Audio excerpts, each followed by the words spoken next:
আমরা দেখতে পাচ্ছি এই মুহূর্তে কিন্তু সাবেক মন্ত্রী এবং কি বিএনপির vice chairman advocate Abdul Salam Pintu, তিনি দীর্ঘ 17 বছর যে কারাবন্দী ছিলেন, সেই কাশিমপুর কেন্দ্রীয় কারাগারে যারা এখন বর্তমানে বন্দী রয়েছেন কারারক্ষী, তাদেরকে দুঃখিত কারাবন্দী যারা রয়েছেন তাদের ঈদ উপহার দেওয়ার জন্য তিনি এসেছেন। তিনি কিন্তু ঈদ উপহার দিয়ে এখন মেন গেটের বাইরে এসেছেন। আমরা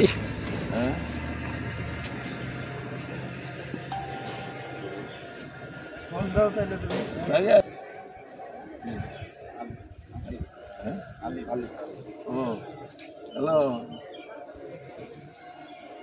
ভালো আছো তুমি?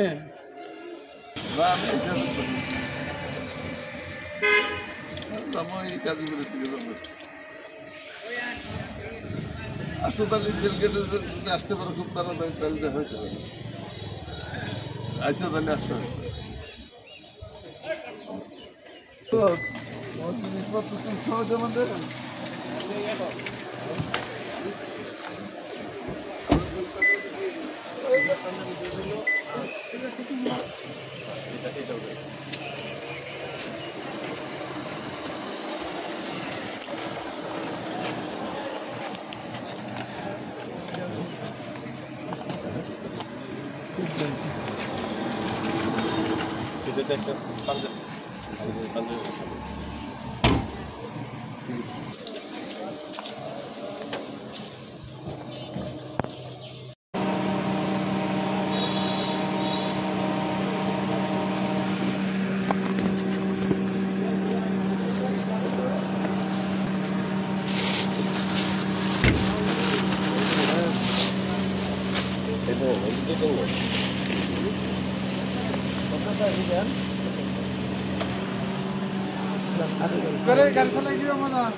খাওয়ার নিয়ে দিল্লি আমরা খাইলে দেবো ফের নিল তাড়াতাড়ি বাইরে দিল। হায় হায়,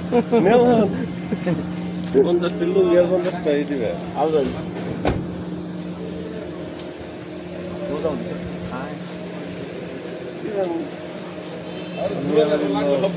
কিনা আসা সুদা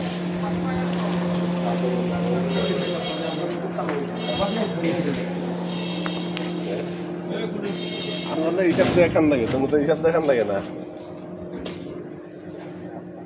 এই না 50টা লুঙ্গি 50টা পাঞ্জাবি দেওয়া যেত কিনে।